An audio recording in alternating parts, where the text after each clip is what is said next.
So students, चलिए start करते हैं। Chapter 11 phytochemical investigation of drugs. सबसे पहले ये समझते हैं कि इसका मतलब क्या होता है। फाइटोकेमिकल इन्वेस्टिगेशन का मतलब होता है प्लांट्स में प्रेजेंट केमिकल कंपाउंड्स का स्टडी करना। अब आप सोच रहे होंगे प्लांट्स को क्यों स्टडी करते हैं? तो रीजन सिंपल है। प्लांट्स अपनी प्रोटेक्शन के लिए खुद केमिकल्स बनाते हैं, जैसे बैक्टीरिया से बचने के लिए, इंसेक्ट्स से बचने के लिए और एनवायरनमेंट के इफेक्ट्स से बचने के लिए। और वही केमिकल्स हम मेडिसिन बनाने के लिए यूज करते हैं, जैसे अल्कलॉइड्स जो पेन रिलीफ में यूज होते हैं और टर्पेनॉइड्स जो एसेंशियल ऑयल्स में मिलते हैं। तो अब बात करते हैं फाइटोकेमिकल्स की। फाइटोकेमिकल्स क्या होते हैं? ये नेचुरल केमिकल सब्सटेंसेस होते हैं जो प्लांट्स में मिलते हैं। एग्जाम्पल्स अल्कलॉइड्स, ग्लाइकोसाइड्स, क्रूइज और टर्पेनॉइड्स। तो जब भी आप कोई प्लांट देखो, यह याद रखना कि उसके अंदर बहुत सारे यूजफुल केमिकल्स होते हैं। सब आते हैं सबसे इंपॉर्टेंट पार्ट पर, स्टेप्स इन्वॉल्व्ड। ये एग्जाम के लिए बहुत इंपॉर्टेंट है, ध्यान से सुनो।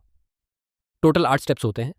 Identification of bioactive compounds, extraction and isolation, structural analysis, identification of compound, purification, biological activity, medicinal uses और बायो अवेलेबिलिटी एंड फार्माकोकाइनेटिक्स। अब इन सबको एक एक करके इजी वे में समझते हैं। First step, identification of bioactive compounds. यहाँ हम ये देखते हैं कि प्लांट में कौन से एक्टिव केमिकल्स प्रेजेंट हैं, जैसे एल्कलॉइड्स पेन रिलीफ देते हैं, ग्लाइकोसाइड्स हार्ट पर इफेक्ट करते हैं। सिंपल बात, कौन सा प्लांट किस काम का है। Next step, extraction and isolation. इसमें हम प्लांट से केमिकल्स निकालते हैं। डिफरेंट मेथड्स यूज होते हैं, जैसे मैसरेशन, इन्फ्यूजन और सॉक्सलेट एक्सट्रैक्शन। एक्सट्रैक्शन के बाद हम डिजायर्ड कंपाउंड को अलग करते हैं। सिंपल लैंग्वेज में, प्लांट से मेडिसिन निकलना। अब आता है स्ट्रक्चरल एनालिसिस। यहाँ हम कंपाउंड का स्ट्रक्चर स्टडी करते हैं, मतलब एटम्स कैसे अरेंज हैं, मॉलिक्यूल का डिजाइन कैसा है। सिंपल, मेडिसिन का डिजाइन समझना। Next, identification of compound. अब हम कंफर्म करते हैं कि ये कौन सा कंपाउंड है। इसके लिए टेस्ट यूज होते हैं, जैसे ड्रैगनडॉर्फ टेस्ट अल्कलॉइड्स के लिए। सिंपल, ये केमिकल एक्चुअली है क्या। अब आता है प्यूरिफिकेशन। इस स्टेप में हम इंप्यूरिटीज रिमूव करते हैं, क्योंकि मेडिसिन तभी सेफ होती है जब वो प्योर हो। क्रोमैटोग्राफी टेक्निक यूज होती है। सिंपल, गंदे से साफ मेडिसिन बनाना। Next, biological activity. यहाँ हम देखते हैं कि ये केमिकल बॉडी में क्या इफेक्ट करता है, जैसे antioxidant, anti inflammatory, anti microbial या एंटी कैंसर। सिंपल, बॉडी पर इसका क्या इंपैक्ट है। Next, medicinal uses. इस स्टेप में हम फाइंड करते हैं कि ये ड्रग किस डिजीज में यूज होगी।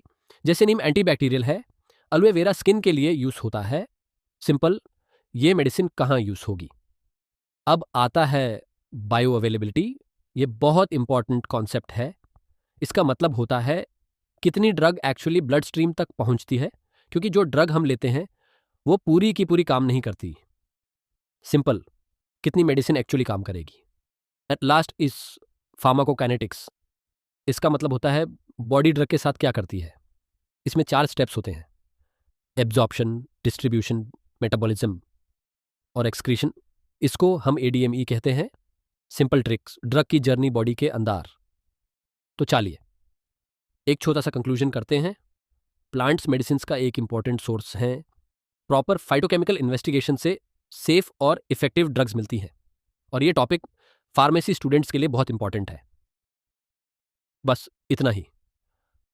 अगर आपको ये समझ आया हो तो एक बार रिवाइज जरूर करना, और याद रखो कॉन्सेप्ट्स तब इजी होते हैं जब आप उन्हें समझकर पढ़ते हो